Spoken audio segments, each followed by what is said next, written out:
Très heureuse de vous retrouver dans Fait du jour de ce mardi sur Iwachu Web TV.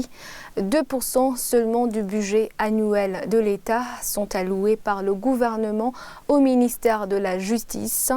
Ils ne sont pas suffisants d'après des experts qui ont fait une étude mandatée par l'Observatoire de l'action gouvernementale ainsi que l'Association des juristes catholiques. Selon cette étude, le manque de moyens financiers pour le ministère de la Justice fait que le citoyen burundais n'a pas un accès facile à la justice de proximité. Le gouvernement est appelé à prioriser ce ministère qui a un grand impact sur la vie du citoyen. Le point avec Sheila Irambona et Rodrigue Muregwa. Dans cette plaidoirie, l'expert qui a fait une étude sur terrain a démontré comment le manque de moyens financiers du ministère de la Justice a des conséquences sur le citoyen moyen qui n'a plus accès à la justice de proximité. D'après Michel Massabo, expert en droit, cela dissuade souvent les Burundais de se saisir des juridictions pour défendre leurs droits. Juridiquement, tous les citoyens ont droit à une justice équitable. C'est consacré par la Constitution. Mais dans les faits, ce n'est pas le cas. Il y a des problèmes. Problèmes liés au manque de moyens financiers. Les justiciables, peu fortunés, risquent d'être dissuadés de défendre leurs droits devant les juridictions. Le fonctionnement des juridictions, tout cela n'est pas d'accès facile pour les justiciables.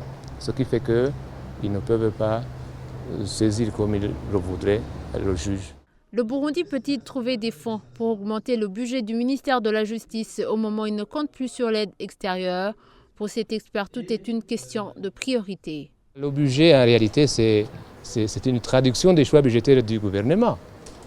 Quelle que soit la situation économique. Nous sommes dans une période de vache maigre, mais il suffit que le gouvernement en fasse une priorité et les fonds vont suivre. Et on va couper par ici, par là pour dégager les ressources pour le ministère de la Justice. Boaz Nim, expert en finances publiques, estime que le citoyen qui paie ses impôts attend en retour une bonne qualité de service de la part de l'État. Il appelle le gouvernement à prioriser le secteur juridique comme il a été fait pour l'agriculture. Le retour de l'investissement, le retour de l'impôt qu'on paye, mais c'est le service qu'on attend de l'État. Si un contribuable paye de l'impôt, si minimal qu'il soit-il, le retour de cet impôt, c'est en termes de satisfaction qu'il tire des services publics. Le problème pour nous n'est pas un problème de budget. Dès le départ, c'est un problème de priorité. Si le ministère de la Justice, le secteur de la justice est mis en priorité, comme on a fait pour le secteur agricole, comme on en a fait pour les autres secteurs comme le secteur de l'énergie, il suffira de le déclarer en termes de choix politiques. Et si c'est inscrit dans les choix politiques, les finances publiques n'accompagnent que les priorités du gouvernement. Aujourd'hui, seulement 2% du budget de l'État sont alloués au secteur de la justice. 4,6 millions sont donnés aux services qui se chargent de l'assistance juridique aux démunis. Donc, les textes sont pensés. Et c'est ici que nous clôturons ce Fait du jour. À demain.